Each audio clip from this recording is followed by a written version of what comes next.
As nossas atitudes nos levam aonde nós quisermos chegar. Então, se você quiser ter sucesso na vida, se você quer ter credibilidade, as suas atitudes são diárias, né, em qualquer coisa que você faça. Sejam muito, muito bem-vindos. Saudações a todos. Eu sou a Claudete Vata e hoje mais um podcast e esse assunto está imperdível. Meu convidado hoje é o Dr. Rafael Luque. Seja bem-vindo, Rafael. Obrigado, Claudete. Obrigado pelo convite. Muito honrado. Nossa, o prazer é todo meu. Pessoal, eu costumo imprimir minha cola aqui bonitinha e essa parte eu esqueci, então vou no celular mesmo, tá? Para apresentar o Rafael. Graduado em Direito pela UEM, Universidade Estadual de Maringá, ele atua ativamente no direito previdenciário e administrativo, fez especialização em Direito Civil e Processo Civil, trabalhou na Câmara Municipal como procurador jurídico de 2009 a 2012 e atuou em reformas administrativas amplas e inovadoras para administração pública e implantação de plano de carreira. Nossa, eu achei demais mesmo o seu currículo.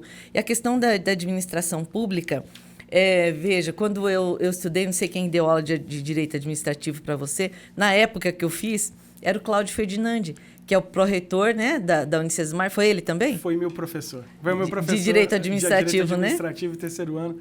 Uma pessoa adorável, Ele grande conhecimento, um professor gentil e que ensinava realmente assim com muito carinho. Nossa. Um professor. É difícil isso na faculdade, geralmente o pessoal vocês já são adultos, vou atropelar vocês. Uhum. E o Cláudio Ferdinand tem aquele jeito paizão. A gente adorava ele. Foi um ano de convivência muito bom mesmo. Nossa, e assim, eu entrei muito nova na faculdade, então você não presta muita atenção, né, no que tem que prestar atenção. Mas o Cláudio, ele era cunhado da minha irmã. Minha irmã era casada com o irmão da Marta. E aí eu falava, meu Deus, né? O Cláudio eu já conhecia, né? Muito amigo da minha mãe, eu preciso prestar atenção, né? Mas o direito administrativo, né? Principalmente essa questão pública, até os advogados desconhecem, né? Como tributário, né? É que eu falo assim, tem um professor meu que foi meu orientador e ele falava assim, Rafael, não se preocupa. Por quê? Com a área que você vai trabalhar, porque a área vai te escolher. Aí eu falei, como assim? Nossa, eu nunca ouvi falar isso. A área te escolhe, cara. Relaxa. Aí eu falei, você tá doido, né? Eu falei, calma. E é uma coisa engraçada. O direito administrativo pintou na minha vida graças a uma parceria que eu tenho de muitos anos com o Reinaldo Godoy, que foi procurador do município de Maringá por 19 anos, é consultor na área e tudo mais. Uhum. E foi ele meu grande professor, junto com o Cláudio Ferdinand, foi o primeiro professor, mas na sequência a vida me trouxe um parceiro que me ensinou tudo, direito administrativo. Assim. Então, a gente foi aprendendo na prática, e estudando e vendo as coisas mudarem muito, principalmente a partir de 2001, com a Lei de Responsabilidade Fiscal, que colocou freio no governo, pelo menos tentou colocar freio no governo em relação à parte de gastos. Isso mudou muita coisa, acredite, mudou muita coisa. Foi o início de uma mudança muito grande em relação à coisa pública no Brasil. E aí, em 2009, eu tive a oportunidade aí de trabalhar com o Mário Rossocal, a equipe dele. E o Mário fez a contratação de um advogado, na época, com 29 anos, justamente para a gente dar um choque de gestão. A Câmara precisava reduzir o tamanho, precisava fazer uma série de mudanças e a gente topou, o que era uma coisa que era para ficar ali um ano, até chamar o concurso em janeiro de 2010, como a gente chamou, já com o novo plano de carreira. Uhum. Eu acabei ficando até o final de 2012 e com o Mário também tenho uma grande amizade, e é um grande companheiro, assim, é uma pessoa com quem a gente tem uma amizade muito grande até hoje. Olha, que bacana, Rafael. Nossos assuntos aqui hoje são bem interessantes, mas eu gosto de frisar para todo mundo a importância que tem as nossas atitudes como pessoa e como carreira. Então, eu conheci o Rafael, ele é advogado de um proprietário, numa situação em que eu era perita, fui nomeada perita num processo, e eu sempre tendia a fazer o que eu achava justo, como se o imóvel fosse meu, como se... uma questão de empatia e de justiça. E aí foi a hora que nós nos conhecemos, e eu via seu nome e tal, então tá bom. Aí o Mário, meu marido, né, conversou com você em algumas situações e tá. De repente, veio um conhecido me procurar dizendo, olha, não sabia que você fazia esse trabalho de assistência técnica e avaliação de imóveis, e quem me indicou foi o doutor Rafa. Ele falou, doutor Luque. Eu falei, quem que é o Luque? Ele falou, o Luque, ele trabalhou com o Mário Hosokawa na Câmara. Mário veio bater um papo aqui comigo, e ele, assim, é uma pessoa sensacional, né? Ele é. E aí eu falei, não, mas é o Rafael, claro, conheço sim. Então, Rafael, assim, é com muita satisfação que eu olho, sabe, assim, para a minha trajetória, para a sua também, e vejo que as nossas atitudes nos levam aonde nós quisermos chegar. Então, se você quiser ter sucesso na vida, se você quer ter credibilidade, as suas atitudes são diárias, né, em qualquer coisa que você faça. Né? Exato, no trabalho, no seu dia a dia. Não, a gente ali nos processos, a gente tem uma condição, às vezes, de adversários ou de semi-adversários, né? Sim. Às vezes a pessoa está numa posição neutra, ela não está na sua, Uhum, né? sim. E principalmente os peritos e tudo mais, os assistentes do outro lado. Uhum. Aí, mas a grande questão é a seguinte, há uma disputa, terminou a disputa, querendo ou não, você fala o seguinte, tem um próximo jogo. E o próximo jogo tem que ser jogado com os profissionais que você considere referência. E a gente acaba conhecendo algumas pessoas que se tornam referência. Para mim, você é referência. Fazendo um elogio assim, sincero. Obrigada, Rafael. E vice-versa, viu? E para mim, assim, eu fico tranquilo, porque justamente é na questão da justiça, pacificação. Eu trabalho muito com essa palavra. Pessoal, o que vai trazer paz? É preciso quantificar a paz, porque a paz ela tem uma relação com o bem mais precioso da vida, que é o tempo. Dinheiro você ganha de novo, saúde, na maioria das vezes você restabelece, mas o tempo ele é muito precioso e o tempo tem uma relação com a paz muito grande. Então, ainda falta para a gente, assim, como brasileiro, acho que no mundo todo, mas a gente quantificar exatamente a relação entre tempo e paz. Eu acho que quando a gente chegar nisso, a gente vai ter alguns litígios menos demorados, algumas questões mais resolvidas de forma mais rápida. Acordos extrajudiciais, talvez, Exato. né? Exato. A gente vai prestigiar a parte extrajudicial em detrimento da parte judicial, porque ainda a gente tem uma cultura de litigância que tem muito a ver com vou usar um termo, né? O pessoal faz o valuation errado da paz e do tempo. Sim. Então, é um bem muito precioso. Não se pode brincar com isso. Até só para complementar esse assunto, o Mário, meu marido, nós estudamos juntos no ensino médio e nós somos segundo relacionamento. E quando nós nos reencontramos, eu estava já com 30 e poucos anos, ele disse... Mas você tem medo de entrar com alguma ação? Eu não sei.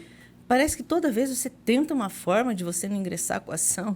Eu falei, claro que eu tenho, Mário, muito medo. A melhor saída, qualquer profissional, qualquer bom profissional da área do direito, ele vai tentar até o último suspiro um acordo.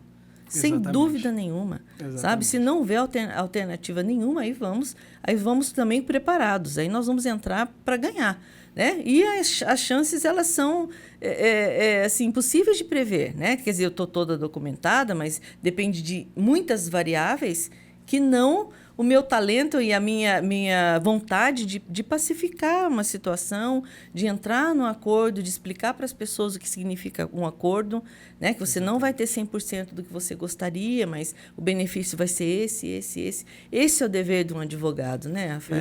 Exato. E aí se me permite um gancho... Com certeza. Né? A gente tenta atuar assim em quase todas as áreas. Sim. E, inclusive, a gente condição, é uma coisa que é muito boa para a ação. Precisei entrar com a ação. Mostre para o juiz, eu sempre falo, dei aula em pós-graduação e tudo mais, eu sempre mostro para o juiz que é a última racha, o judiciário é a última esperança. Se você promover uma hiperlitigância, a própria causa perde credibilidade. Sim. Mas tem um lugar especificamente que não tem jeito.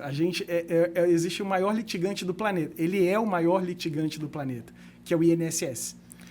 Olha, ele te chama para briga.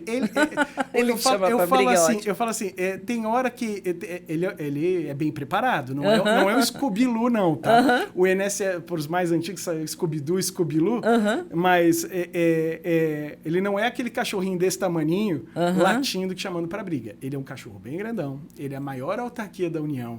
Ele tem um corpo jurídico altamente preparado, ele tem leis mal feitas ajudando a atuar. Então, às vezes a gente culpa muito o INSS. Não, mas o INSS litiga demais. Mas, às vezes, ele tem uma lei que diz duas coisas e ele tem que submeter a própria lei ao judiciário.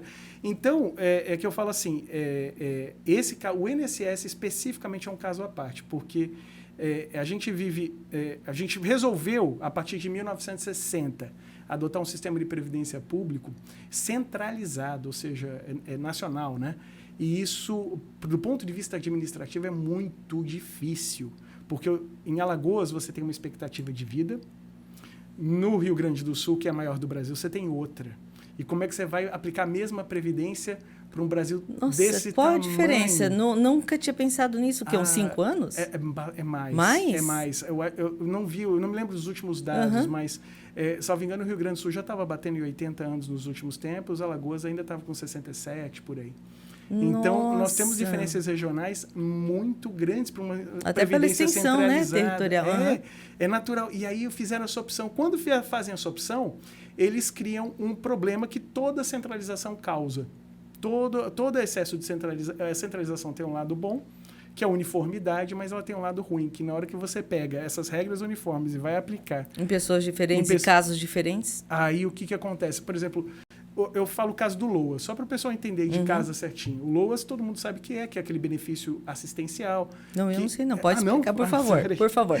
O LOAS, ele é um benefício de amparo. Ele não é um benefício previdenciário, ele é um benefício assistencial. Entendi. Ele é para deficientes e pessoas idosas que não têm outro... Pessoas em estado de miserabilidade. Ele é um salário mínimo paga essas pessoas que estão em situação de risco social. Que nunca recolheram nada. Velhos em asilo sem amparo, que nunca recolheram, que não têm aposentadoria. Essas pessoas, elas podem se inscrever para receber o LOAS. E aí o que acontece? O conceito de pobre para o sul do Brasil é muito diferente do pobre para o norte e nordeste, para fins de LOAS. Aqui no sul, muitas pessoas que seriam consideradas classe média baixíssima, pessoas pobres do sul... Da concepção jurídica da palavra. Conseguem receber LOAS. E comparando com pessoas de outras regiões, elas não seriam pobres. Elas não seriam pobres. Mas aí o governo e os tribunais fazem esse balanço. Olha, não dá para pegar o conceito de pobre em determinado lugar e aplicar em outro. Precisamos ouvir os peritos. No LOAS tem uma questão que tem mudado muito nos últimos anos, que tem sido louvável a Justiça está fazendo, que é ouvir assistentes sociais. A Justiça chegou e falou o seguinte, olha, a definição de pobre para este lugar, eu não sou capaz de dar porque eu não sou especialista. Quem vai dizer para mim é um assistente social. E os assistentes sociais têm sido nomeados pela Justiça Federal, fazem as visitas nas casas das pessoas e dizem, olha, Maringá tem um custo de vida X, essas pessoas têm tanto de renda, para Maringá esse pessoal é pobre.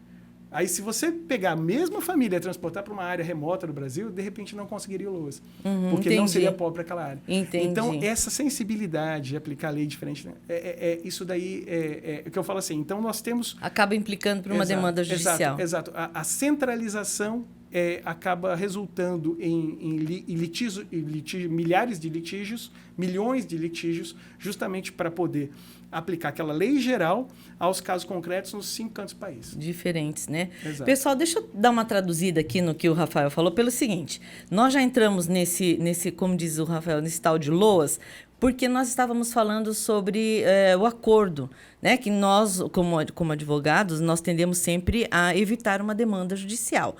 E aí, ele estava falando que existem algumas situações em que é praticamente inevitável a demanda judicial, e eu o convidei justamente para isso. Para mim, a sua especialidade era mais na área civil e casos, né, de desapropriação, servidão e tal, foi quando eu o conheci. Exato. Quando você me falou sobre a questão da previdência, em especial a minha aposentadoria, aí eu comecei a ver com outros olhos, e a hora que eu vi seu currículo, eu falei, caramba, é ele que eu gostaria. Então, é assim, Rafael, para que também nós possamos passar para as pessoas informações. Então, nós vamos em alguns casos, eu vou contar alguns casos rapidamente e vou fazer algumas perguntas para que eu e quem está nos assistindo hoje entenda mais ou menos como é que funciona, né? Se me permite, claro. Só para complementar uma coisa curiosa, aquele meu professor orientador, Luiz Roberto, ele falou, não fica preocupado não, o direito vai te escolher. Vai te escolher. Em relação ao direito previdenciário, eu também tenho uma história engraçada que eu queria contar rapidinho. Uhum. O direito previdenciário, na minha época, não tinha na faculdade. E hoje é curto. E o direito previdenciário é muito complexo, porque ele envolve conceitos de direito civil, família, por exemplo. Ele envolve conceitos de direito tributário, que são as contribuições sociais. Tem que ser ensinado no último ano da faculdade, porque ele tem direito administrativo, que são os procedimentos administrativos. Uhum. Ele junta tudo. E, na época, né, não tem direito previdenciário. Onde é que você vai aprender direito previdenciário? E eu tive uma sorte muito grande, porque eu fiz estágio com a doutora Anice Premebida e a doutora Dilson Reina Coutinho, que trabalhavam na área e me deram uma chance para começar no segundo ano a ver isso. E aí aconteceu uma coisa mais curiosa. Você vê como a vida vai te puxando, o direito vai te escolhendo. Te escolheu. Teve uma greve imensa na UEM, gigantesca, e eu fiz uma prova para ser estagiário na Justiça Federal, que é um sonho de todo mundo, porque paga muito bem, é uma boa estrutura, todo estagiário de direito quer fazer estágio na Justiça Federal. E com razão, é um excelente lugar. E aí eu fiz a prova e tal. Só que, eu tava lá atrás, tinha gente do 4º, 5º ano fazendo a prova, aquela disputa desgraçada, eu tava lá no segundo Sem ano. chance, você sem pensou. Sem chance, fiz, e fui mal, um monte de matéria que eu não tinha visto, eu falei, Jesus, o que vai acontecer aqui? Só salvação era promessa, rezar muito? Exatamente. Né? E aí, o que aconteceu? Eu precisei ficar aqui, porque eu não podia deixar o escritório na mão. Eu fiquei lá, eu falei, não vou viajar, vou continuar estudando aqui. Na greve, né? Na greve, eu falei, durante a greve, bem lembrado, durante a greve eu vou ficar por aqui. E lá trabalhando, né, de repente à tarde, toco o celular no meio de janeiro, assim. Meio de janeiro. Falei, nossa, celular 2001, estudante, quebrado lá, vai tocar o celular. Quem que tá me ligando? Eu falei, o que eu fiz, né? A primeira coisa que você fala é o que eu fiz. Liguei. Aqui da Justiça Federal, você tem como vir agora à tarde fazer entrevista? Falei, mas por quê? Eu tô lá no rabo do negócio. Não, vem pra cá. Aí eu fui. Como era janeiro, eles ligaram para um monte de gente, o pessoal tudo na praia. E aí foram eliminando.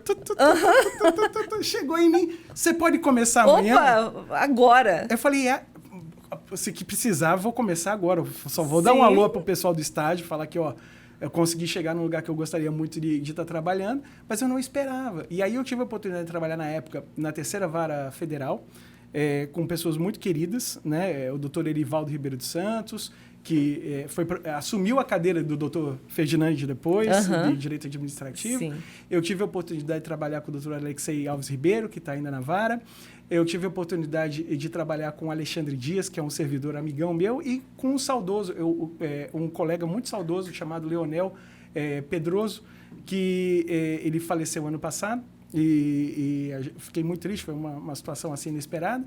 E esse colega, né, que foi o meu professor de fato, ele e o Alexandre foram meus professores ali na Vara Federal sobre direito previdenciário e outras coisas, esses foram meus mestres. Eu tive a oportunidade de ter sido professor do Leonel, porque o Leonel era formado em administração. O Alexandre é formado em direito, mas o Leonel não era formado em direito, então ele foi fazer direito e ele foi meu aluno durante 3 anos. Nossa! Então, eu me lembro quando eu cheguei na sala de aula, olhei para o meu mestre, né, que agora é falecido, infelizmente, mas eu olhei para o meu mestre e falei, você está ferrado. Agora, todo aquele assédio moral que eu sofri, você vai receber de volta. Então, eu recebo, eu falei, são histórias muito legais, porque, você vê, realmente o meu professor Luiz Roberto estava certo. Era um guru, né? Um visionário. Um guru. Ele falou, cara, relaxa, o direito escolhe. E aí eu tenho essa história com o direito administrativo e com o direito previdenciário. São os 2 ramos assim que eu mais gosto de trabalhar. Que bacana. E olha, pessoal, é um mistério pelo seguinte. Minha mãe era diretora de uma escola.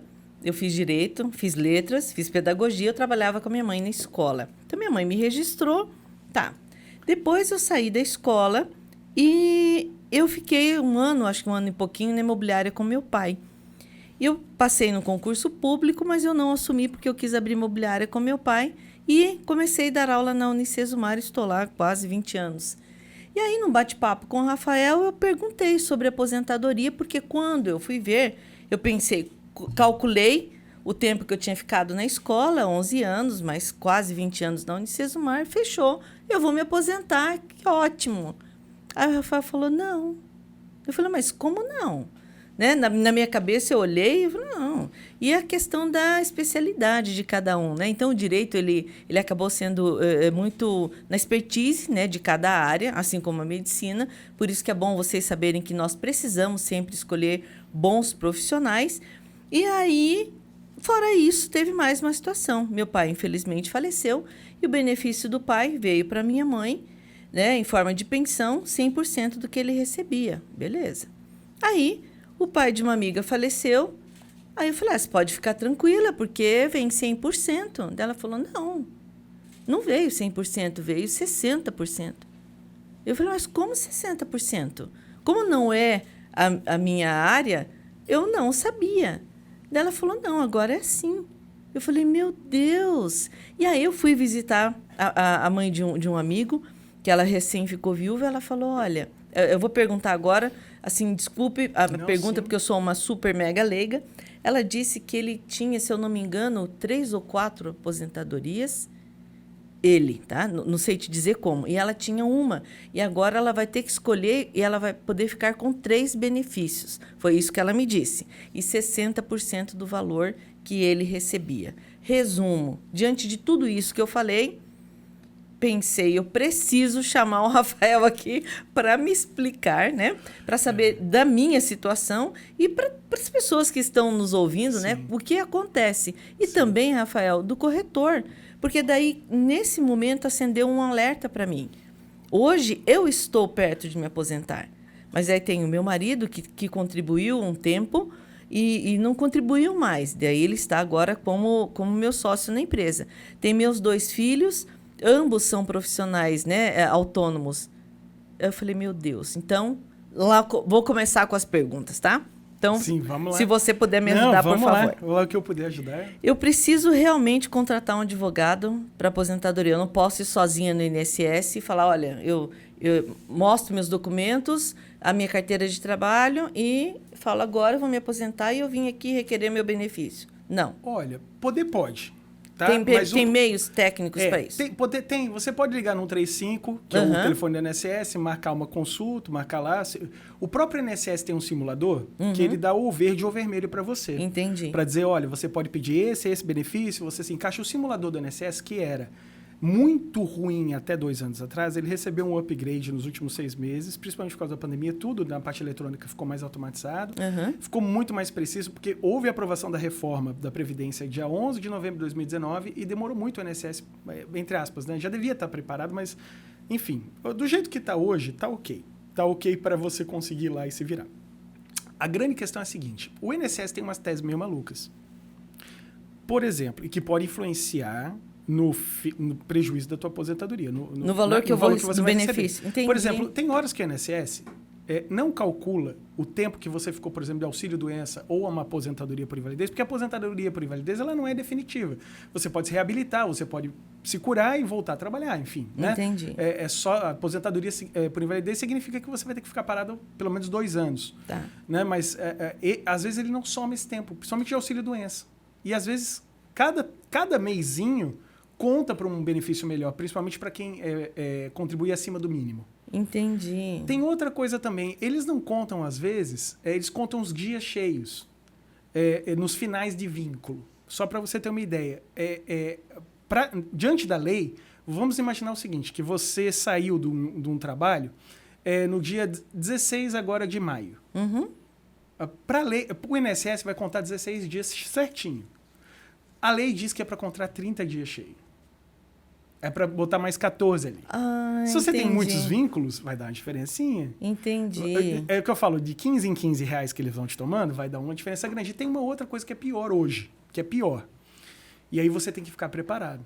E às vezes você ganhar a aposentadoria e já entrar com ação na sequência. Infelizmente, né? A gente Entendi. não está foi o que a gente falou não aquela estou estimulando litígio, mas não é isso, né? O INSS saiu com uma agora que é não aceitar. Por exemplo, eu sou advogado e professor. Certo. Né? Você também, Sim. corretora, professora. Sim. A gente tem múltiplos vínculos. Pagamos uma diferença de imposto de renda por causa dos vínculos Sim. na hora de fazer a compensação lá. E aí o que acontece? O INSS começou a sair com uma de só considerar a contribuição maior, não somar as duas.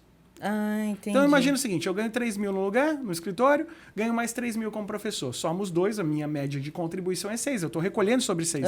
Chega lá na hora de calcular, ele fala, não, eu vou pegar essa aqui que é 3.001 e vou ignorar os 3 mil da média. Entendi. E aí, então, se você for de peito aberto... Sem conhecimento nenhum... A verdade é que, infelizmente, nós temos situações ali que podem deixar o teu tempo para baixo. E aí você pode encaixar em uma regra de transição que não é muito favorável, você pode receber menos do que você devia. Então, o advogado, ele acaba... Especialista, né? Especialista, ele acaba te ajudando, ele pega as suas informações, vê essa questão do auxílio, vê os salários de contribuição, porque ele vai ver os duplos vínculos. Ele vai orientar, por exemplo, hoje a gente não tem como fazer isso sem simulador, sem cálculo, porque se tornou muito complexo. Antigamente a gente fazia no manche. Eu jogava numa planilhinha. Hoje a gente tem simuladores bons. E aí a gente joga no simulador, o simulador diz para nós, vai sair esse valor, mas não é esse. Nós temos também uma situação muito discutida para quem já aposentou nos últimos 10 anos, que é a revisão da vida toda, que era uma injustiça que se fazia, porque o que acontece? A aposentadoria é uma depois do Plano Real e outra depois do Plano Real. Então, julho de 94 é divisor de águas. Só que teve muita gente que tinha boas contribuições nos anos 80 e na hora que foi aposentar, só se considerou as contribuições de 90 para frente. E 94 para frente. Entendi. Então, aí o que acontece? A revisão da vida toda é incluir na base de cálculo as contribuições de anteriores a 94, notadamente a dos anos 80. Entendi. Porque a massa salarial nos anos 80 era alta. Então, esses simuladores dizem tudo para nós. Olha, Rafael, inclusive nesse caso aqui, vale a pena, né? Pega o benefício que vier, mas tem duplo recolhimento em tal lugar que não está sendo considerado e há a possibilidade, né? Só que aí nós temos os entraves que vêm no sentido que você falou da sua colega e dessa reforma que aconteceu. O Supremo Tribunal Federal, quando essas causas têm repercussão financeira grave, vira e mexe, ele suspende essas situações. Ele suspende para julgamento, para segurar um pouco. A revisão da vida toda estava sendo concedida no Brasil inteiro e aí houve a suspensão primeiro pelo STJ, depois pelo STF. Pelo volume? Pelo volume e pelo fato de que eu acho que o governo também não tinha informação, e é uma coisa meio básica. Para nós, previdenciaristas, que a gente está ali com o quinis todo dia, a gente sabia disso. A massa salarial dos anos 80 é bem maior do que dos anos 90 e 2000. Havia mais emprego naquela época. Entendi. E mais, o INSS admitia recolhimentos até 20 salários mínimos. Hoje é 7 salários mínimos. Minha mãe recolhia, eu me lembro, ela recolhia o teto máximo. Você entendeu? Então, quando você aplica as correções do tempo, mais aí a coisa fica diferente. Entendi. Então, eles foram meio moles nessa. Eu acho que eles deviam, na verdade, ter criado alguma regra para amortecer essa injustiça. De repente, não tanto considerar todas as contribuições, mas, de repente, considerar as 50 melhores contribuições dos anos 80. Então, entendi. 94 para trás. Alguma coisa que tinha que ter sido feita nesse sentido para amortecer um pouco. Não fizeram. Na hora que estourou aquele monte de ação lá em cima, eles suspenderam.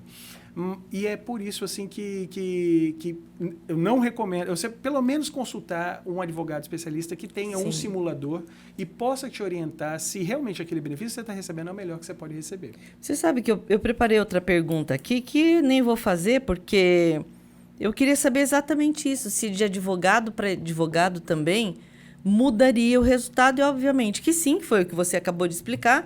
Porque, pessoal, se o advogado não estiver bem instruído, né, isso não é para a carreira de advogado, mas qualquer profissão, nós precisamos ficar atualizados o tempo inteiro. Né? Porque, no final das contas, tudo gira em torno de lei e as leis vão se adequando, vão mudando e nós precisamos ficar, então, sempre atentos. Então, em primeiro lugar, se você está pensando em se aposentar, consulte um advogado. Meu pai, já falecido, nós estamos gravando esse podcast, viu, gente? Mas nós estamos gravando no dia 27 de maio e hoje meu pai completaria 90 anos se ele estivesse vivo. E eu falo sorrindo com muita alegria, porque meu pai foi uma pessoa ímpar e eu gostaria de, talvez, ser parecida com ele e passar pelo mundo deixando boas coisas e boas lembranças, né? Então, é com muito amor que eu me lembro dele. Ele dizia assim, Rafael, você não pode mentir para 3 pessoas, na época dele, né? Você não pode mentir para o padre, para o gerente de banco e para o seu advogado. Ele dizia desse jeito. E você precisa confiar nos 3 elementos. Você precisa confiar no padre que você escolheu, no gerente de banco que vai gerir as suas contas e no advogado que vai resolver as coisas para você. Então, fica aí a dica, né, nessa questão do advogado, né? Então, o advogado é um divisor de águas no momento em que você vai tomar uma decisão de receber os frutos do que você trabalhou a vida inteira, né? E o que vai te manter, porque atualmente, Rafael, até eu, assim, pelo mercado imobiliário, o formato das famílias e das casas estão mudando no sentido que a sobrevida está aumentando. Minha mãe tem 90 anos, está bem, meu pai completaria 90 anos hoje, então nós falamos no senso comum da sobrevida. Só que, em muitas situações, até em razão da pandemia, essa aposentadoria, ela sustenta a família inteira. Exatamente. Ela, né? Tem um impacto imenso. Impressionante, imenso, né? imenso, Porque imenso. assim, ela, de repente, uma filha ficou desempregada, o filho está doente, né? O neto com Covid. Imenso. Quem faz, às vezes, é o avô, a avó, com aposentadoria, faz frente às despesas de casa e faz o básico, né? Sim, é o que eu falo assim, é que eu falo, a gente fez uma opção. Tinha 2 opções. A gente fez uma opção de ter um sistema centralizado de aposentadoria, arrecadação, etc. e tal. Esse sistema, quando o dinheiro de fato chega ao aposentado, a quem precisa, ele cria uma rede de segurança social muito grande. Ele movimenta a economia demais. Ele segura a ponta nas casas das famílias. O sistema previdenciário, principalmente o implantado após 94, mudou muita coisa, tá? Entendi. Em 94 ele se capilarizou, seja com LOAS, as aposentadorias rurais que chegaram nos rincões do Brasil, porque o rural era maltratado pra caramba até 91. A aposentadoria do rural, não sei se você sabe, era meio salário mínimo. E era basicamente só para o homem, porque a mulher é do lar, né? Ficava na certidão do casamento do lar, mas a mulher trabalhava tanto quanto o homem na roça e era meio salário só para o homem. O rural era muito maltratado. E aí o que aconteceu? As mudanças que vieram com a Constituição de 91 vieram dar essa rede de suporte. E aí o pessoal fala, é gasto. Esse é o gasto bom, é o gasto com gente, que é o gasto que recebe, vai lá no mercado, faz isso, faz aquilo. Tem alguns gastos, tem algum dinheiro, boa parte do dinheiro que a gente manda para o Estado não volta, desaparece, voa, né? Esse volta é uma espécie de investimento público, faz a economia girar, é importante para a segurança alimentar das pessoas, porque se as pessoas não têm alimentação, elas passam a ficar doentes. Aí a despesa do Estado duplica, em relação triplica, custo-benefício, né? É bem fácil de entender essa conta, né? É bem fácil. Então, a gente só lamenta, uma coisa que eu lamento em relação à reforma de 2019, é que ela foi necessária, mas, a minha opinião, em alguns aspectos, ela poderia ter esperado um pouquinho mais. Ela causou um prejuízo em relação às regras de transição, principalmente para quem está entre 45 e 55 anos. Esse pessoal, às vezes, chega lá no escritório e fala, doutor, eu estava na boca para aposentar, e agora? E aí eu falo, agora vai ser aos 65. E aí a pessoa fala, caramba, eu sou motorista de caminhão, será que eu aguento até lá? Será que eu vou conseguir manter minhas contribuições até lá? Será que eu não vou ficar doente antes? Será que eu vou ter que me submeter ao trabalho que recebe menos, porque eu não tenho força física? Então, eu acho que essa transição falta um pouquinho de tato. É a única crítica que eu faço, assim mais contundente a ela, mas, no mais, era necessário. Até a questão dessa reforma, eu vou até deixar um pouquinho, que eu vou perguntar outra coisa antes, por favor. Não, tranquilo. Por exemplo, tem pessoas que estão nos assistindo, que entendem bem como funciona a coisa, e tem gente que não.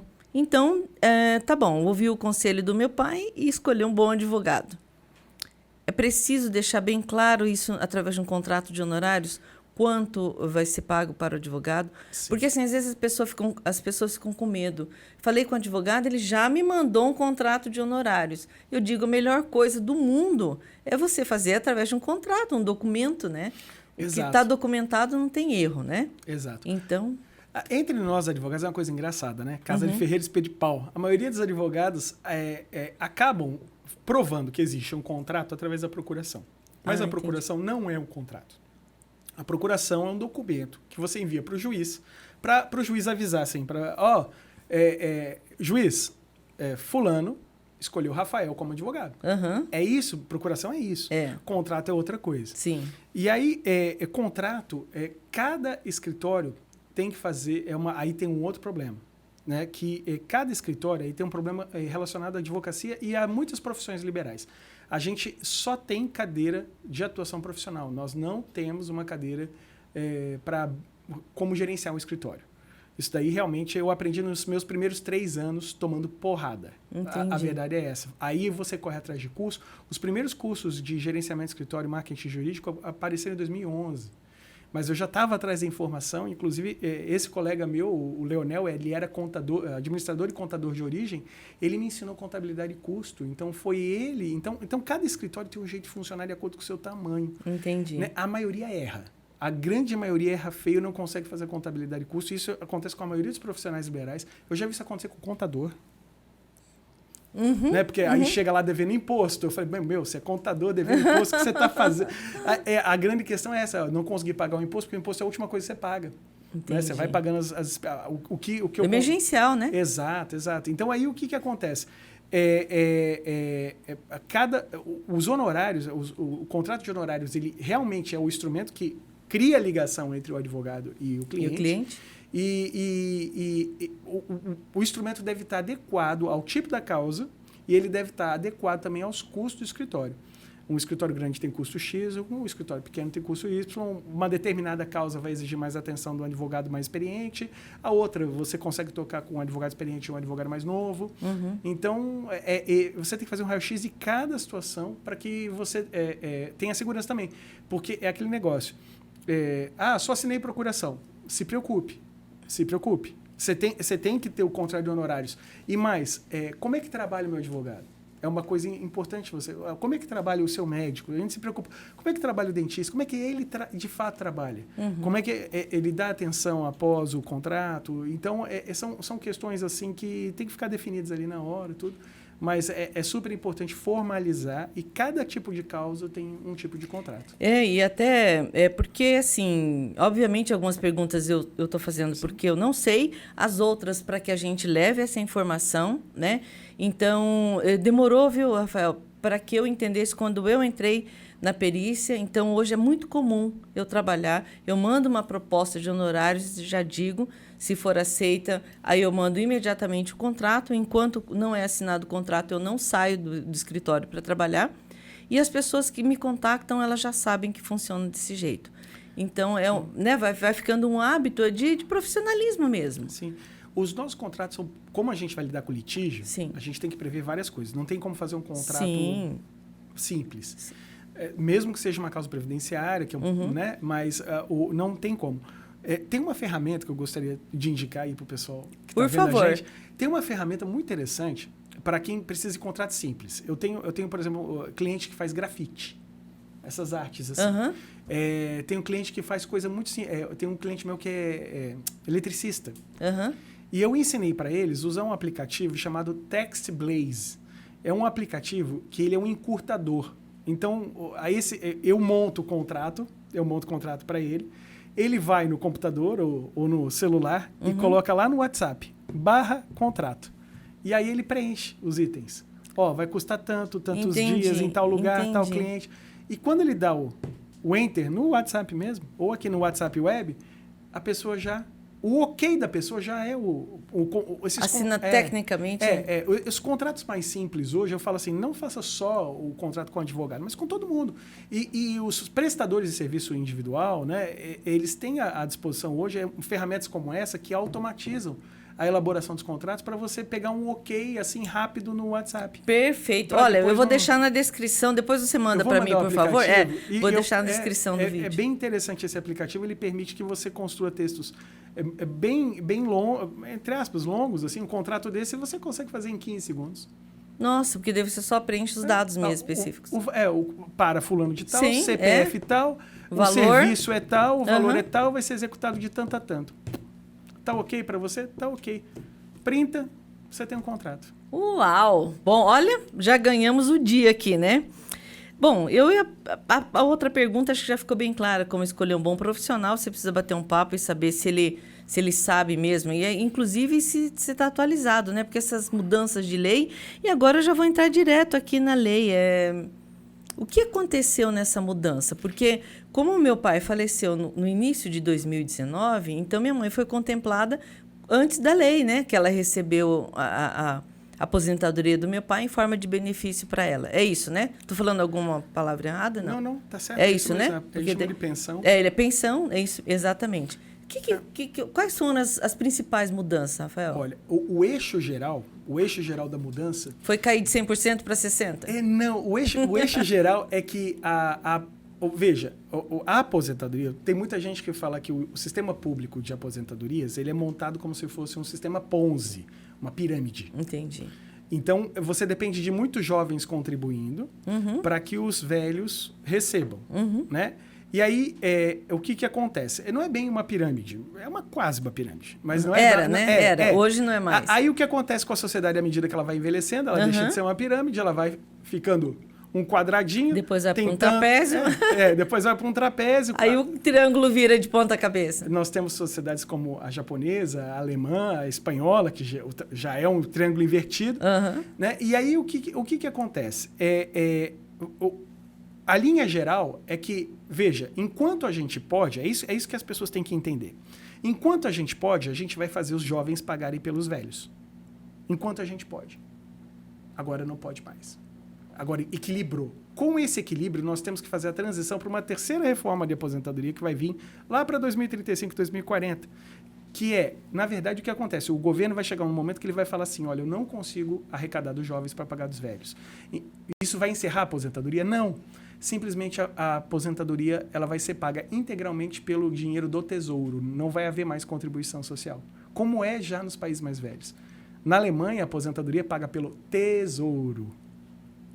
Então, nós temos 2 orçamentos. Nós somos o único país do planeta com 2 orçamentos. A gente tem o orçamento e o orçamento da Seguridade Social. Nós temos quando fala assim, tem que aprovar o orçamento, são 2. Entendi. Porque a gente tem esse sistema que funcionava muito bem nos anos 80, 70, 50, 60. E agora está começando a colapsar. A primeira coisa que aconteceu com o sistema foi o seguinte, essa orientação, agora a gente entende a mudança. A primeira mudança foi, acabou a aposentadoria por contribuição. Acabou. Quem está aposentando por contribuição hoje é porque encaixou numa regra de transição que a gente já vai falar. A regra agora só existe aposentadoria por idade. 65 homem, 62 mulher. Para país de primeiro mundo ainda está longe. Estados Unidos é 67 homem e 67 mulher. Não tem distinção. Até porque mulher vive mais. Na verdade, se você analisar bem, né, o certo seria 62 homens e 65 mulher. É mesmo. Mas como a mulher tem dupla jornada no Brasil, então se faz essa compensação. E aí o que acontece? Você acabou. Não tem. Não adianta, você pode... eu tenho 35 anos de contribuição. Se não encaixar numa regra de transição, específica de transição, que está prevista lá na emenda de 2019, você não vai aposentar. E aí o que acontece? Nós passamos, então, a pagar a aposentadoria somente para os idosos. Não é qualquer idoso. Já os idosos com 5 anos de idosidade, né? Os homens, que são a grande massa de emprego formal no país, infelizmente. A gente está num país que as mulheres ainda são a maioria na informalidade. E 2 anos para as mulheres. E exigindo menos contribuição. Exigindo, né? Eu vou colocar em modo geral 20 para cada um. Com 15 passa. Quem conseguiu contribuir antes da reforma, com 15 cada um passa. Entendi. Agora, quem começou a contribuir depois da reforma, só com 20 anos. Então, tem que ter 20 anos de contribuição, 60 por de idade, para conseguir a aposentadoria. Veja que a aposentadoria, ela passa a ter um caráter mais, olha só que eu vou falar, assistencial, do que necessariamente complementação de renda. A aposentadoria sai daqueles 20 salários mínimos lá dos anos 90, vai achatando para 10, vai achatando agora para 6 e pouquinho. Aí o pessoal fala, mas desse jeito todo mundo vai receber o mínimo. É mais ou menos por aí. A gente está saindo de uma situação em que os benefícios previdenciários se tornam assistenciais. É para ajudar na velhice, não é para compor renda. A gente está numa transição disso. E junto com isso veio um pacote da maldade, que é a questão da pensão. Pacote da maldade. Eu falo, esse daí foi maldade, porque, olha só, até 95, todas as pensões seguiam a mesma regra, era 50% mais 10% para o dependente. Em 95 falaram, não, vai ser 100%. 28 de maio de 95. Aprovaram uma mudança, Lei 9.000... Nossa, isso aqui é memória. Lei 9.032, 8.032, aprovaram uma lei, aumentaram o valor das pensões. E aí foi 100% para todo mundo, não interessa se você era casado 2 anos com a pessoa, 1 ano com a pessoa, se você tinha 20 anos de idade. Isso gerou um desequilíbrio. Né? Então, na verdade, o que precisava fazer? Eu acho que tinha que limitar realmente o tempo das pensões. Pessoas que ficam viúvas, jovens, deveriam receber por 5, 10 anos, como é hoje normal, mas deveria manter 100% para quem tem um relacionamento com pelo menos 25 anos. Entendeu? Não precisava. A economia é muito pequena diante de uma crise que você cria na família, porque você tem um determinado padrão de vida que é cortado pela metade hoje, ou a 40% do nada.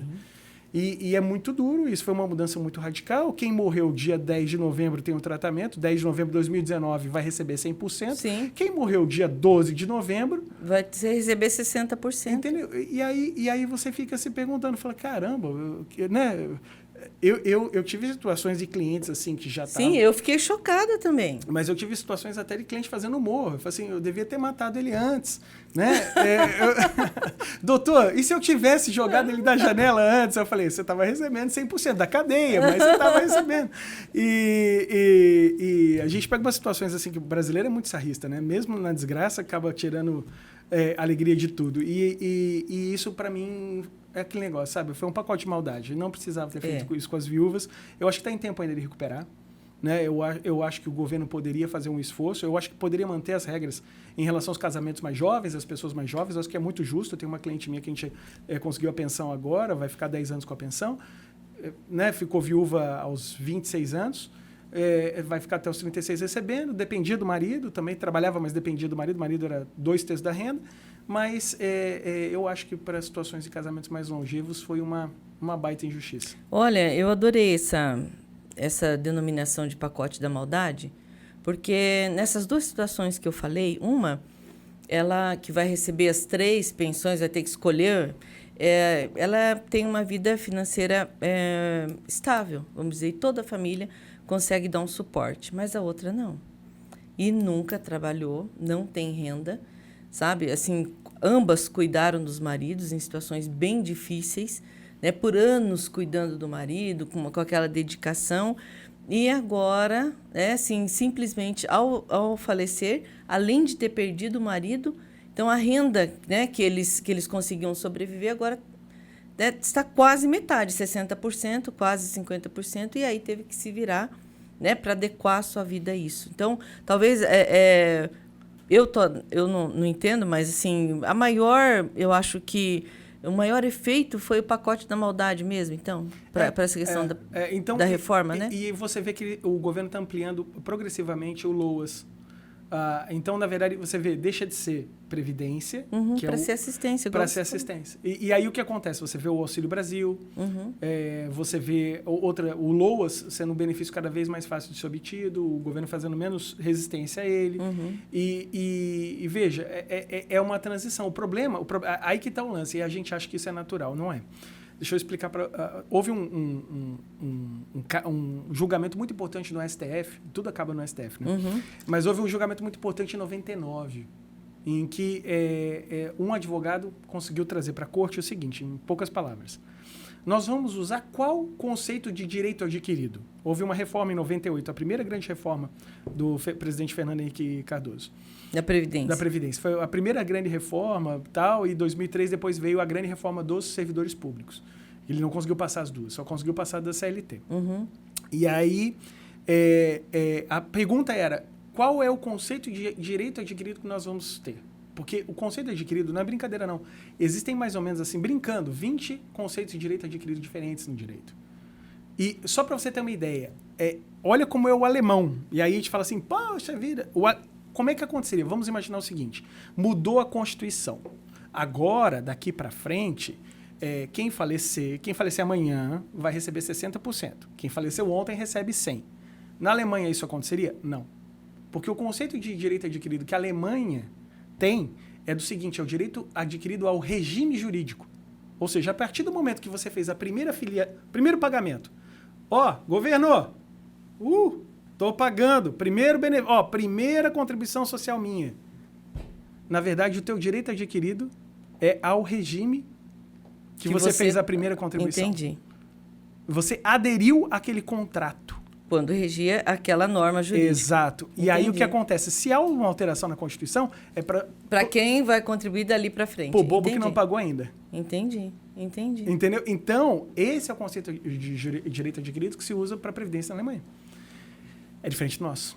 Então, se nós aplicássemos o mesmo critério, você só poderia aplicar isso para quem viria a pagar agora, com 16 anos. Se aplicaria essa regra a 16 anos. Só que como as urgências financeiras e orçamentárias do Brasil são muito diferentes da Alemanha, né? Então a gente atua com o direito adquirido tupiniquim, que você só tem direito ao benefício se na data X você completou todos os requisitos da lei vigente naquela hora. Se a lei mudar e você não tiver os requisitos, abraço. Vamos imaginar o seguinte, alguns clientes, inclusive, pegam benefícios piores para pegar agora. Eu tenho cliente meu que fala assim, Rafael, eu tenho direito a um benefício que é 70%, 60% do que deveria, mas eu vou pegar. Porque senão eu vou ter que esperar dos 56, 57 até os 65. Sim. Eu vou pegar agora e vou continuar trabalhando, porque vai que muda também. Quando eu chegar no 65, alguém joga para 67. Mas olha, você sabe que particularmente foi o cálculo que eu fiz. Não tem muita diferença entre eu me aposentar agora e o prazo que eu preciso esperar. Então, por que eu não me aposentaria agora? Um exemplo, né? Então, assim, por isso a gente precisa, né, pensar mesmo. Que situação complicada, né? Sim, e aí considerar que pode mudar a lei. É uma coisa doida. A gente sabe que uma reforma constitucional demora. Não é simples, né? Mas infelizmente, isso cria uma situação de insegurança. Você me deu uma dica aqui que agora também quero ouvir isso aqui, hein? Existe uma forma para adiantar minha aposentadoria antes e depois da reforma previdenciária? Como assim adiantar minha aposentadoria? Seria isso que a gente estava falando agora? Exatamente. Entendi. Porque o que acontece? A pessoa chega lá no escritório hoje e fala assim... doutor, não tenho 65... Sou homem, não tenho 65 anos de idade, eu sou mulher, não tenho 62, como é que eu faço? Tem alguma chance de eu receber antes? Falei, olha, só se nós conseguimos encaixar o seu tempo de contribuição lá na data mágica, 11 de novembro de 2019, se a gente conseguir encaixar teu tempo de contribuição em alguns números. Aí eu vou falar 2 números aqui que, em geral, o número mágico para a mulher é 28 e o número mágico para o homem é 33. Se a mulher alcançar 28 anos de contribuição lá naquela data, dia 11 de novembro de 2019, ou o homem 33 lá naquela data, a gente consegue ter acesso a uma regra de transição tão favorável que é como se não houvesse reforma de aposentadoria. Entendi. É como se aquela reforma não existisse. Entendi. Então, ele consegue manter. Só que aí, como é que a gente faz? A gente tem 2 técnicas para tentar aumentar o tempo de serviço. A primeira é perguntando para a pessoa, você trabalhou na roça? O primeiro é o tempo rural. E depois você exerceu atividade insalubre, que é o tempo especial. Entendi. Com o tempo rural, geralmente é assim, a pessoa tem, na nossa região, boa parte das pessoas tem algum tempo de roça, então nós temos aqui o tempo de serviço dela, que é, né, daqui até aqui. Então, para o passado, nós temos o rural e, em determinados momentos, a pessoa pode ter exercido um trabalho especial. Insalubre, e aí a gente consegue o quê? Né? O rural, a gente consegue somar o tempo, dá trabalho, 3 testemunhas, documentação, não é assim, não é a festa da uva. Fui roceiro, não é assim. Tá? É um trabalho muito sério, de levantamento de documento, ver, por exemplo, a escola que estudou, ver a escola que estudou, ver para pegar o currículo escolar, ver a matrícula do imóvel aonde trabalhou, se era arrendatário, se tinha contrato de arrendatário, procurar na cooperativa as notas em nome dos parentes, do pai, da própria pessoa. Então, você tem que fazer esse tipo de... comprovação. A comprovação. E aí você comprova e você soma o tempo rural que está para trás. Certo. Geralmente, aqui na média da nossa região, dá uns 5 anos. 5 a 8 anos a gente consegue somar assim de forma tranquila. E aí o tempo especial é uma batalha. O tempo especial é uma bagunça. E o que é caracterizado insalubre? Aí que tá. A insalubridade, ela passou por vários momentos, mas em resumo é assim. Até 95, pela profissão, eu consigo... Tinha uma lista de profissões insalubres. Certo. Mas a lista não é, assim... Regra. Se você não está na lista, você tem que correr atrás de uma declaração do teu ex-empregador. Tem alguns relatórios que ele pode preencher. Uhum. De 28 de maio, é na mesma lei da pensão, de 28 de maio de 95 para frente, aí você precisa de alguns formulários mais elaborados. Uhum. Em 2003 surge o tal que todo mundo conhece, o PPP, Perfil Profissiográfico Previdenciário, que é um relatório de fato que é orientado para constatar se a pessoa está não só sujeita à insalubre, mas se ela está sujeita de forma permanente à insalubridade. Não adianta, eu passo pelo corredor 2 vezes por dia, né, onde tem química. Não, as pessoas têm que estar sujeitas ao ruído, aos agentes físicos, elétrico, calor. Por exemplo, aqui na nossa região tem muito técnico eletricitário, pessoa que trabalhava nas telecoms. Tem muito a parte de pessoa que trabalha com instalação de ar-condicionado, que mexe com tensão. Nós temos aqui várias profissões assim que mexem com eletricidade. Tem pessoal de frigorífico que tem câmera fria. A insalubridade, vamos dizer, ela está relacionada ao perigo, à eletricidade? Sim. Explosão, arma de fogo. Temperatura, pressão. Aqui a gente não tem muita câmara hiperbárica. Ruído, né? E basicamente e agentes biológicos, que envolvem os enfermeiros, os médicos. E essa questão dos agentes de saúde é um imbróglio tremendo, porque nós temos uma portaria do Ministério do Trabalho super favorável e nós temos, por outro lado, o governo tentando fazer com que esses médicos aposentem cada vez mais tarde, porque se os médicos forem aposentando cedo do sistema público, não tem quem atenda. Então tem uma briga aí no setor de saúde que é braba. Então a questão dos profissionais da área da saúde... A área da saúde é considerada uma profissão insalubre? Eles recebem, em regra, sim. Porque daí o tempo é menor. Exato. O pessoal da saúde, por exemplo, eu fui enfermeiro a vida toda, eu fui médico a vida toda. A rigor, esse pessoal exercendo medicina ou auxiliar de enfermagem, os auxiliares também, basta ter contato, basta trabalhar na área técnica, operacional do hospital, não na área administrativa, mas na área operacional do hospital.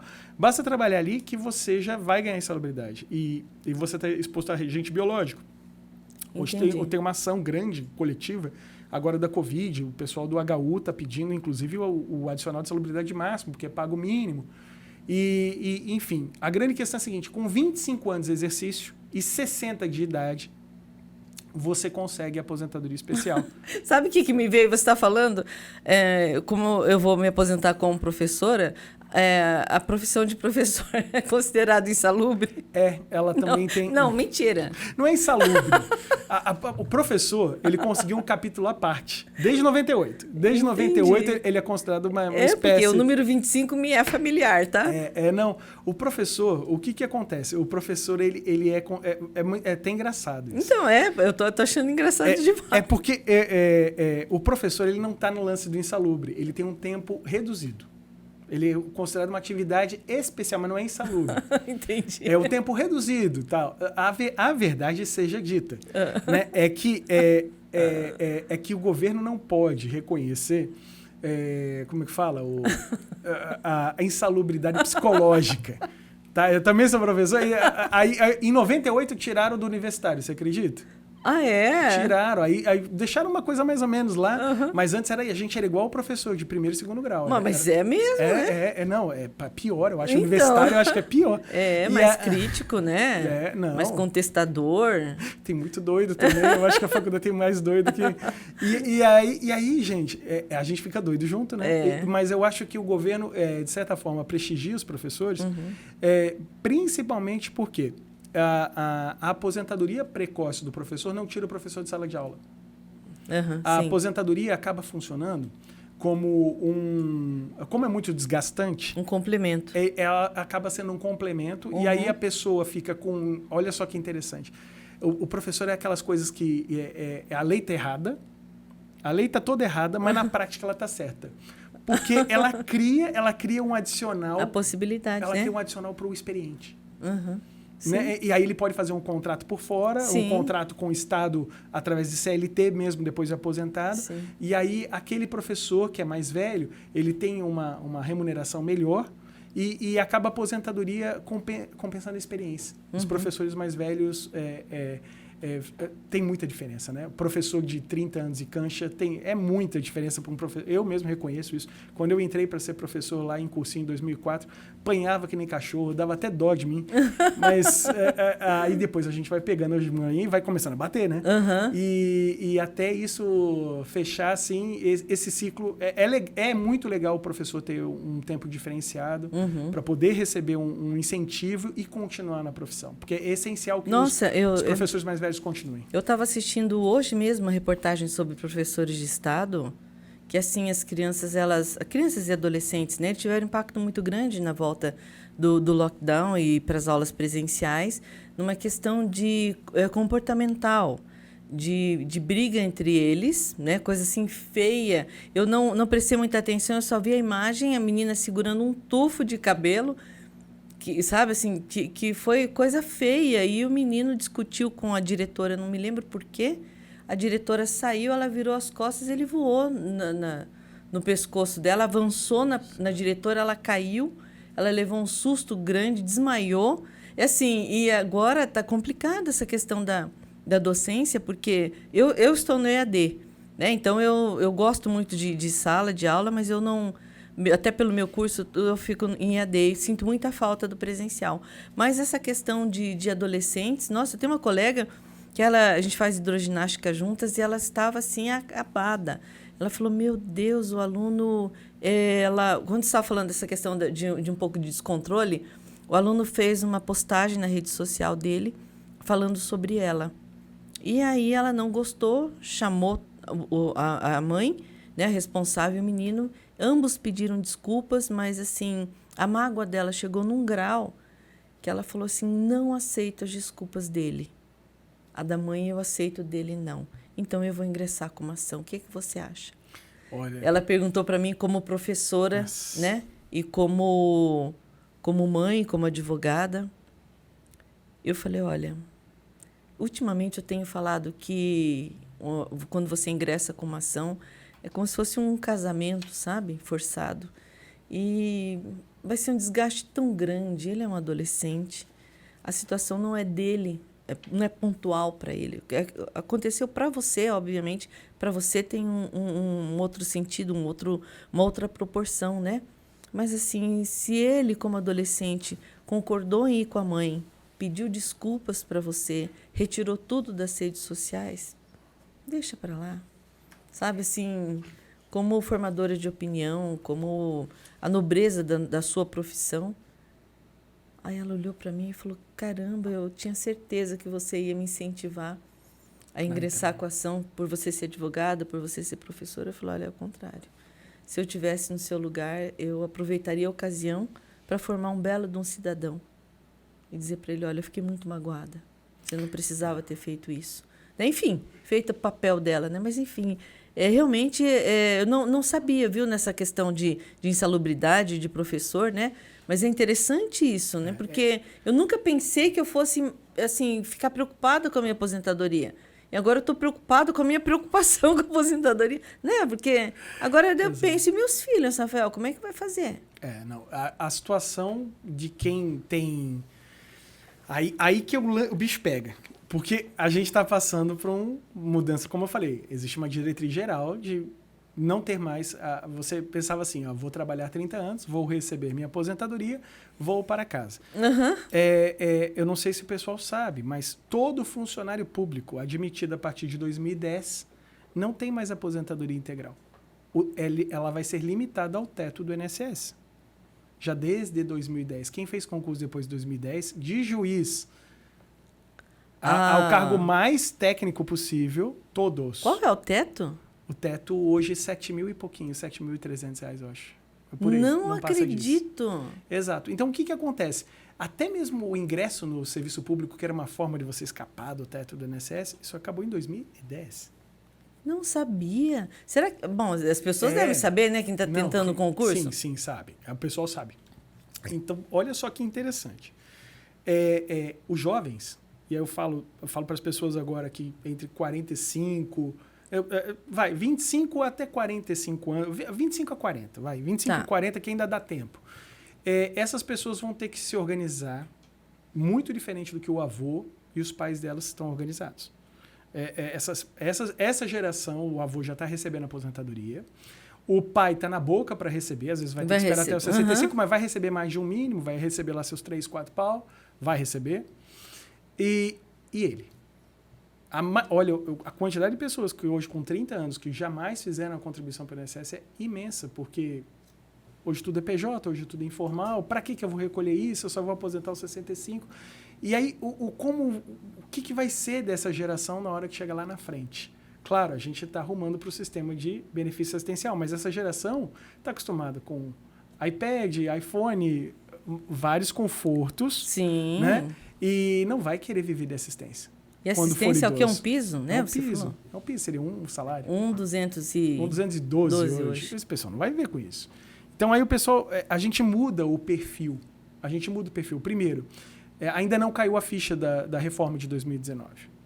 Na hora que cair a ficha, eu acho que ela vai cair a ficha lá para 2025. Vai haver uma mudança muito grande na mentalidade brasileira em relação à poupança. Coisa que, por exemplo, no Japão, China e Japão, mas principalmente Japão, já é muito. Né? O Japão tem um problema, o Japão ele tem poupança demais. O governo fica estimulando as pessoas a gastarem. O Japão criou feriados na década de 90 para cá, para ver se as pessoas viajavam, gastavam o dinheiro que tinham em banco. Que delícia! Eles têm um problema... Preciso ir para lá. Eles têm um problema muito sério com isso. E que a gente precisava, na verdade, né, fazer um meio a meio, fazer uma troca cultural. Entendi. Eles não serem tão preocupados com a poupança e a gente ser um pouco mais. Então, esse é o primeiro passo. Esses jovens vão sentir na pele... A poupança no sentido de ter um subsídio lá na frente, porque para não ficar dependendo... Do governo. Entendi. Fazer investimentos de longo prazo, Porque, veja, a aposentadoria... Eu estava até fazendo uma conta de um cliente meu bem interessante, tá, pessoal? Deixa eu só trazer para vocês aqui, para vocês terem uma ideia. Tem um cliente meu, o nome dele é Marcos. Não vou falar o nome inteiro, mas o Marcos. O Marcos, ele inverteu mais ou menos para a Previdência durante toda a vida dele em valores atualizados. Ele fez essa pergunta para mim: Rafael, eu pago, faz o cálculo aí. Falei, pô, vai, Marcão, tá pagando, fazer a conta, vai. Mandei para um colega, tal, conferir.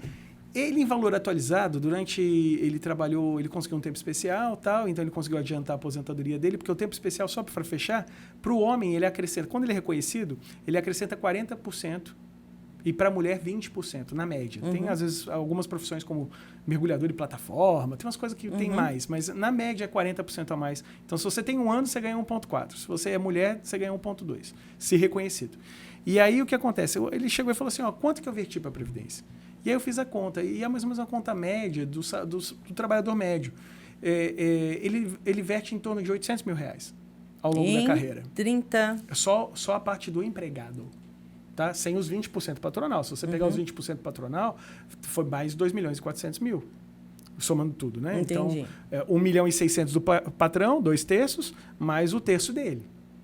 Então, querendo ou não, vamos imaginar só o seguinte, eu não estou pedindo para o pessoal poupar os 31%, porque é 20% do patrão mais 11% do empregado. Não é isso.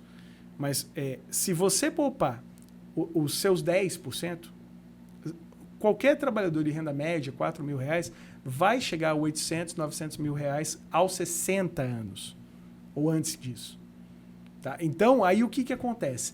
Esse 800 mil reais é a gordura. Se você fez investimento, se você poupou desde cedo, esses 800 mil não vai ser 800 mil.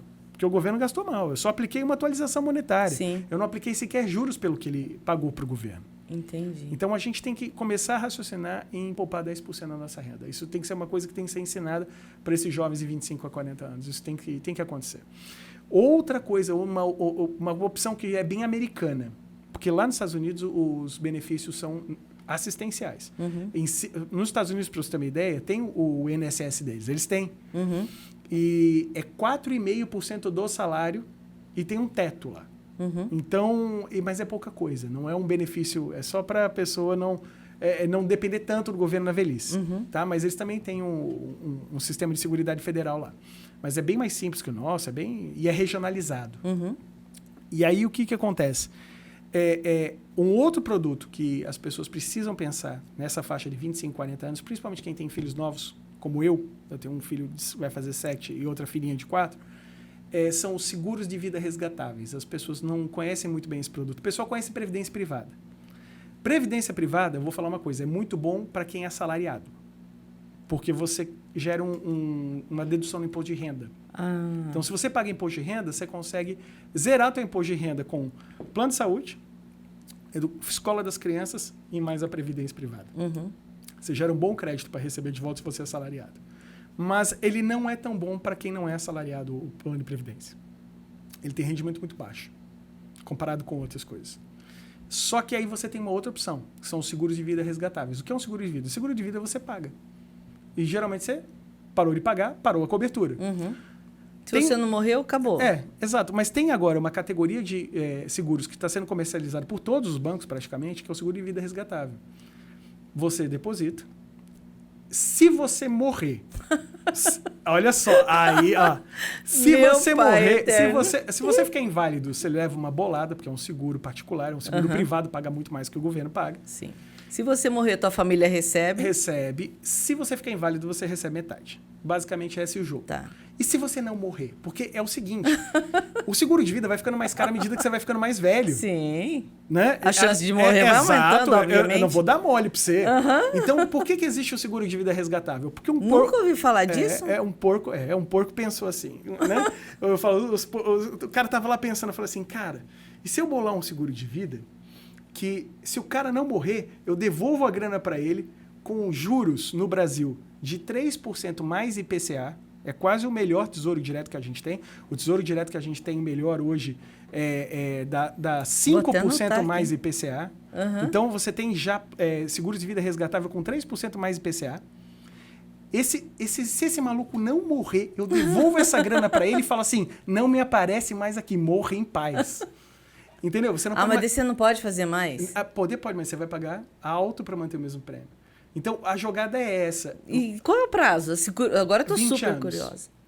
A média é 20 anos. Então, o ideal é você contratar os 40, resgatar os 60. Entendi. Se você morrer, sua viúva tomará champanhe em Paris, né? Com outro. Mentira, tô brincando. Tô brincando. Não, imagina, ela vai estar chorando. Gente, nada disso, vai estar chorando. Ela vai com muito pesar para Paris. Mas para Paris, né? Ela não vai... vai chorando, mas vai. Eu brinco, eu faço umas piadas bem pesadas, porque eu morei na Zona 7, a Zona 7 é barra pesada, eu gosto de ir lá. E aí eu falo assim, a viúva vai chorar em Paris, não vai ser na Zona 7.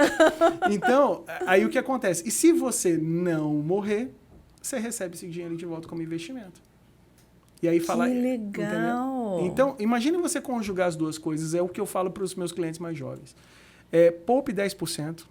E faça um seguro de vida resgatável. Enfia no Tesouro Selic mesmo. Ou faz quanto mais novo você é, mais dinheiro você pode arriscar. Eu, por exemplo, para os meus filhos pequenos, eu faço uma loucurinha.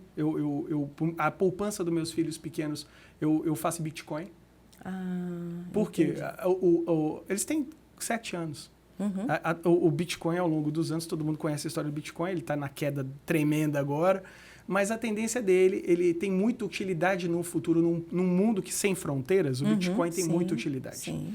Então, a gente tem que imaginar o mundo em 2040, 2050. Então, uma poupancinha ali para os seus filhos de R$100 por mês em Bitcoin não arranca pedaço. Sim.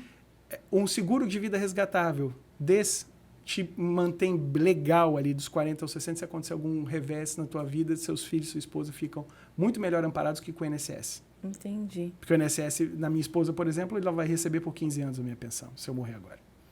Entendi. Você tem que pensar nisso. E a questão do poupar.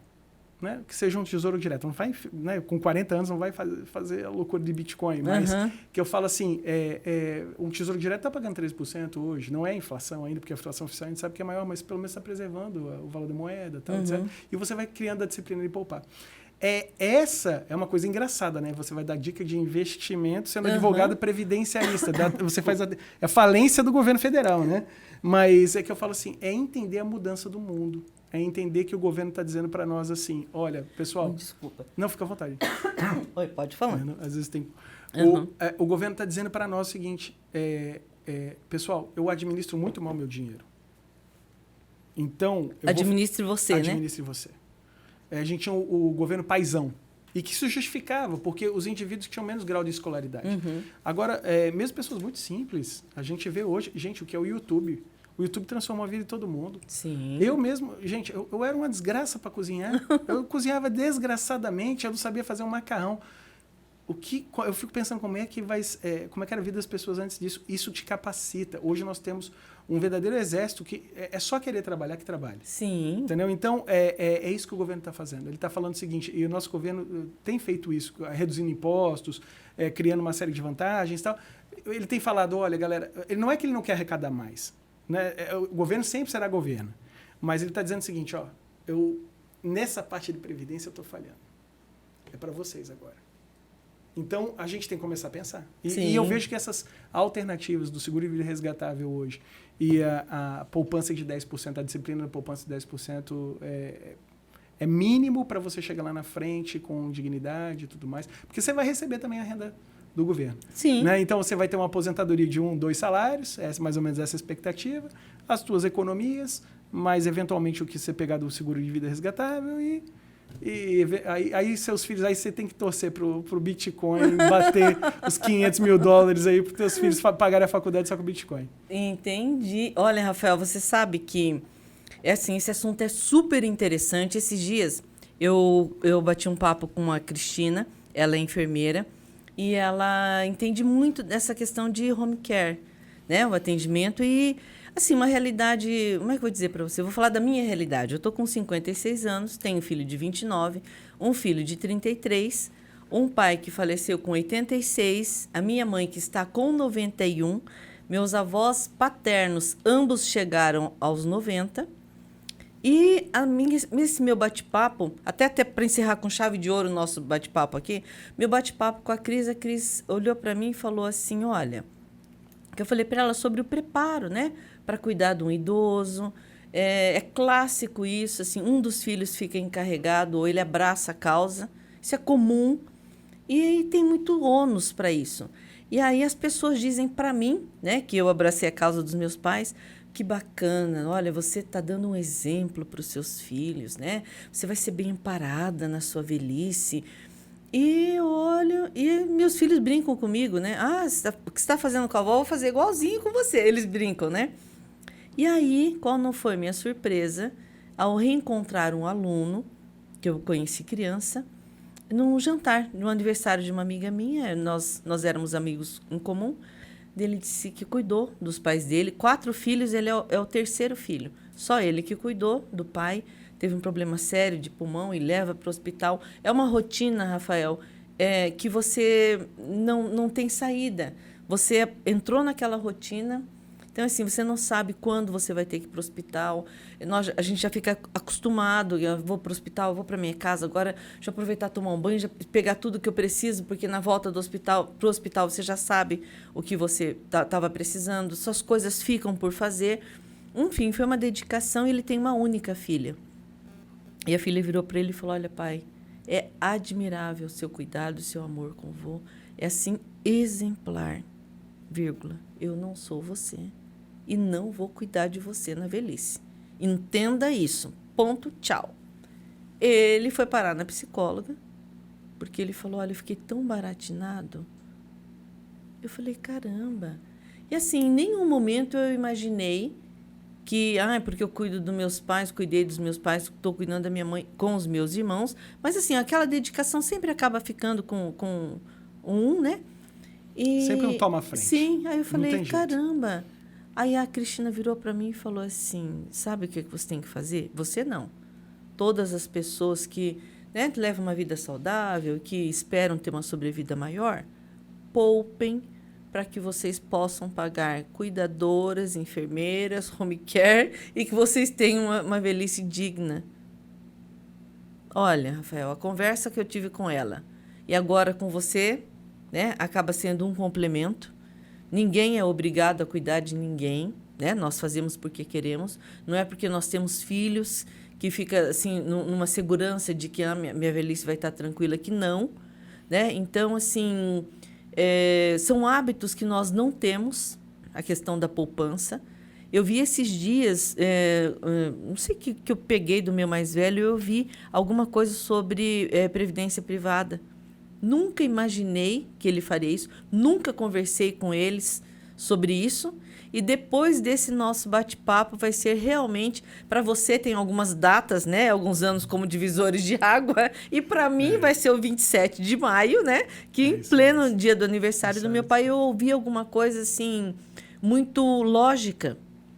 É incrível isso. Essa semana em especial, eu fiquei pensando que as pessoas passam pela nossa vida, nós obtemos a mesma informação N vezes e ela passa batido.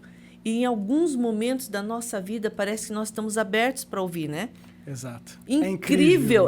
O que você disse. É como se fosse um momento de subir o degrau, né? Sim, eu tô doida pra gente terminar, não terminar essa conversa, para eu falar para eles o que eles precisam fazer, porque eles estão bem nessa fase, né? Exato. Assim, olha, acorda, faça isso, porque isso é bem... Eu não sei se essa minha fala vai chegar nos ouvidos dele, como a sua fala chegou para mim hoje, quando eu já ouvi isso repetidas vezes, né? A Cris me falou isso, eu ouvi com muito amor, mas hoje me despertou assim num grau, né? Porque a gente precisa entender, porque a pessoa não sabe. Ela não sabe, a aposentadoria vira uma surpresa. Essa informação de 60% eu já tinha por uma amiga, não pensei em passar para outra para que ela não fosse pega de surpresa, mas foi porque eu não me toquei disso, né?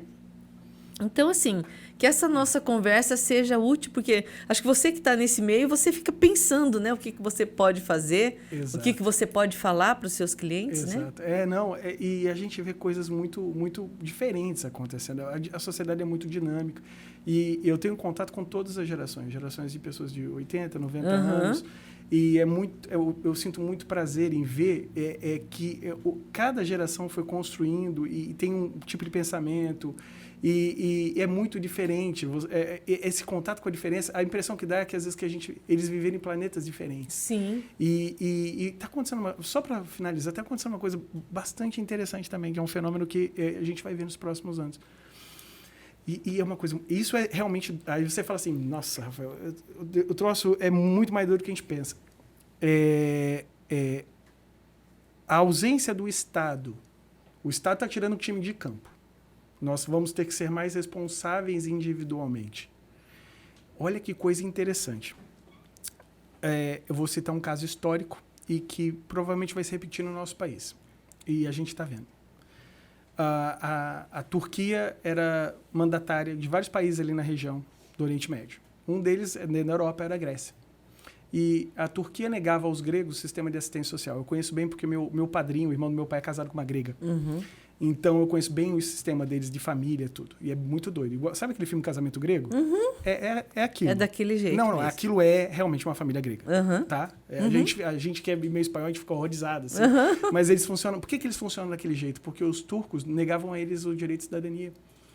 Eles não tinham acesso ao serviço público. Então, eles tinham que se organizar de escola à previdência. Entendi. Então, todos os negócios em famílias, todo mundo em família... A gente vai precisar reforçar os laços familiares. E nós vamos ver um fenômeno no Brasil que já está acontecendo, preste atenção. Famílias numerosas novamente. Preste atenção. Famílias de Mas não a questão dos filhos. 3 a 4 filhos, você vai ver que as pessoas instintivamente, já está acontecendo, especialmente nos seios de algumas comunidades ligadas mais à igreja, tal, etc. Está havendo um estímulo à natalidade. O pessoal está falando de Covid, bebês do Covid, não sei o quê. Teve gente que pegou o gosto, né? Fez o primeiro, o segundo no Covid, já está indo para o terceiro. Eu conheço amigo que está indo para o quarto. Tem gente comprando van. E é engraçado. É uma reação, se você analisar, é uma reação... É estranho. A gente veio de famílias numerosas, né? Meus pais, família de 4 irmãos. Eu também. Tal, famílias na nossa região é normal ter família de 12 irmãos. Sim. No café. Né? Então, aí a gente está vendo eu acredito que... eu não estou acreditando que eu estou escutando isso de você. Uma das reações que nós vamos ver o retorno das famílias numerosas. E é uma forma que a Grécia também encontrou de se proteger da falta de acesso aos serviços públicos, notadamente Previdência e Assistência Social, que a Turquia negava. Então, a gente talvez vê um outro fenômeno, que essa geração agora, com até 30 anos, seja uma geração de pai de 3, e talvez a geração de 25, 22 seja uma geração de pai de 4. Eu tô vendo, eu tô assim, eu tô pasma, tá? Com o que você tá falando, porque não que eu discorde, pelo amor de Deus, não é isso. Mas eu tenho várias amigas na faixa de 30 a 40 que optaram por não ter filhos. Elas não querem ter filhos e não vão ter filhos, já decidiram. Muito bem resolvidas, todas. Sim. E não são 4, 5, não, são várias. Agora, você está me trazendo essa informação, meu Deus. É uma reação quase instintiva. É quase instintiva. A gente vai observar. Eu já tenho observado no escritório, nos atendimentos, eu já tenho observado isso com colegas mais jovens. Realmente, eu tenho colegas de 40, 41, várias, casal sem filhos ou pessoa que simplesmente resolveu não se casar e tocar uma vida diferente, né, do que a gente, da nossa geração está acostumada. Mas eu peço para que as pessoas que estão ouvindo nossa conversa comecem a prestar atenção daqui a uns 5 anos sobre o que eu falei aqui. Eu não estou jogando nenhuma profecia, não, mas é uma reação natural. Você vai buscar amparo, você vai reforçar a saída do Estado nessa área de assistência e previdência, reforça os laços familiares. Olha... Tô assim, besta, porque como o Rafael estava falando da questão da área rural, nós temos conhecimento, isso é até meio fácil de entender, né? Que as pessoas, meus avós, por exemplo, que vieram do Japão, no primeiro momento vão para a área rural. E daí, quanto mais filhos tiverem para trabalhar, melhor, né? Então, minha mãe, ela é a 10ª filha de 12. O meu pai é o terceiro... falei 12. Meu pai é o terceiro filho de 5 homens. Nós somos em 3, eu tenho 2 filhos... E as minhas primas que foram para o terceiro filho, assim, viraram, nossa, notícia, né? Quase saiu no Fantástico. Fulano vai terceiro filho. Meu Deus do céu, né? E agora, pessoal, deixa anotado aí, que eu vou anotar também, que eu quero só ver, sabe? Como é que vai ficar. Faz sentido, né? Faz sentido. Faz todo sentido. Você vai... Opa, pera um pouquinho. Eu vou me cercar. Sim. E é legal porque eu acho que a gente vai ver famílias mais unidas também. Eu acho que essa interferência do Estado foi excessiva. Criou muito desequilíbrio na sociedade. Mas como tudo tem o ônus e o bônus, né? Quem sabe? Exato. Né? O bônus seja esse, né? Exato. Talvez o bônus seja esse. A gente mais responsável, a gente mais consciente. Mais unido, das né? escolhas, mais unido em família. Família numerosa é legal também. Eu sou filho de... Eu tenho mais 2 irmãos. Eu gostava da bagunça. E eu optei por ter 2, né? Eu tenho um pouquinho de juízo. Mas se eu pudesse, se eu tivesse um pouquinho menos de juízo, de repente eu fazia mais 2. Como diria outro, se eu pudesse, né? Se o meu dinheiro desse. Se a conta chegasse lá. Mas é que eu falo assim, a gente vive num momento que a gente vai ver muitas transformações nesse sentido. Que eu estou no meio do caminho, né? A gente está no meio do caminho. A gente está pegando... Obrigado pela gente, tá? Que eu estou um pouco mais à frente. Não, mas a gente está ali naquele blocão ali dos... né, entre os 35, 55, 60. É um blocão. Porque essa turma vem de um pensamento diferente. Para nós, por exemplo, celular não é uma coisa normal. Sim. Né? Internet não é coisa normal. Rede social... A gente tem uma certa aversão, só usa porque realmente precisa. Exatamente. E essa geração, esse blocão pensa meio unido. Assim. Agora, quem está vindo vai cair a ficha. É que não caiu a ficha ainda. Entendi. Talvez a ficha caia no momento em que os avós, que seguram muitas pontas, vierem a falecer. E aí essa aposentadoria, né? Os pais vão aposentar um pouco menos que os avós. Sim. E aí muda tudo. Sim. Aí a mentalidade vem e aí a coisa acontece por si. Tá certo. Nossa, Rafael, assim, é muita informação, né? Muito obrigada mesmo pelas suas dicas.